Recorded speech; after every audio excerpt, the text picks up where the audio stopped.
Сәлем достар, бүгін біз кешкі асқа осындай өте дәмді хачапури дайындайтын боламыз. Ол үшін ыдысымызға жылы айранымызды құйып аламыз. Оның үстіне бір жұмыртқамызды қосамыз. 1 шай қасық тұз саламыз. 1 шай қасық шекер саламыз. Және 3 ас қасық сұйық май қосамыз.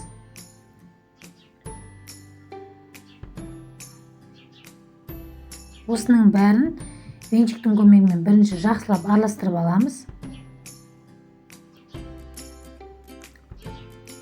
Одан соң ұнымыздың үстіне 10 грамм қопсытқыш қосып, кішкене араластырып жібереміз де осыны бағанағы сұйық массамызға салып, алдымен осылай қасықтың көмегімен араластырып аламыз да, одан соң қолымызбен жақсылап жұмсақ қамыр илейтін боламыз. Қамырымыз жұмсақ болу керек. Қатты қылып қоймаңыздар.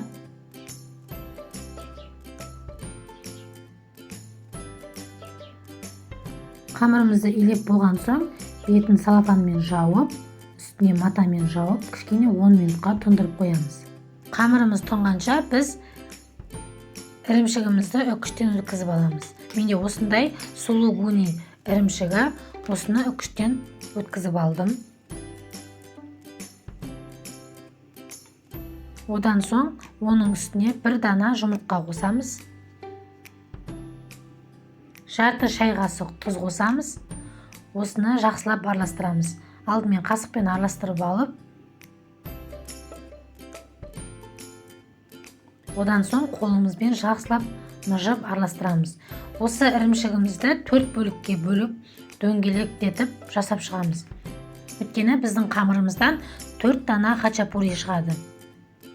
Міне дәл видеодағыдай осылай дөңгелек жасап аламыз. Міне 4 дана ірімшік жасап алдық. Енді қамырымызды да 4 бөлікке бөлеміз.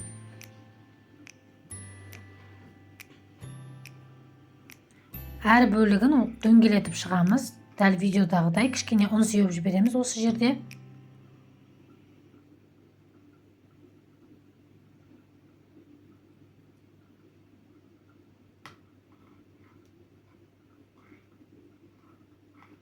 Міне 4-еуіне осылай илеп алдық.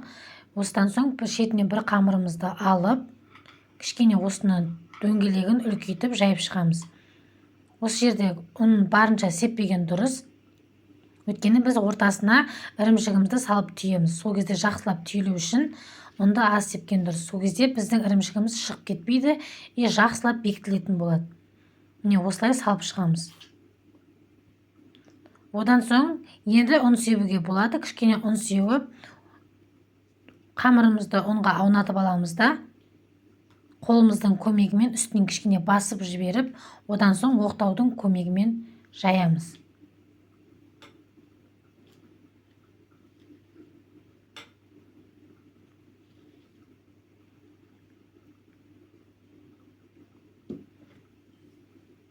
Жайып болған соң, құрғақ табамызға қызып тұрған қамырымызды салып, орташа отқа қоямыз отты, одан соң бетін жауып 5 минуттай ұстаймыз. 5 минутымыз өткен соң келесі бетіне аударамыз, тағы да бетін жабамыз. Сол кезде арасы шикі болмай толықтай пісіп шығады. Міне біздің алғашқы хачапуриміз пісіп шықты. Міне келесі бетін сіздерге көрсетейін. Екінші қамырымызды табаға салып, бетін жауып, мұздатқыштан шыққан немесе тоңазытқыштағы сары майымызды осылай екі бетіне де дәл видеодағыдай жағып шығамыз. Дәл осылай 4 қамырымызды да пісіріп шығатын боламыз. Арасына сары май жағуды ұмытпаңыздар. Міне біздің екінші хачапурimiz да дайын болды. Үшінші қамырды салып, бетін жауып, оған да сары майымызды жағып шығамыз. Жасап көруге кеңес беремін. Өте дәмді болып шығады.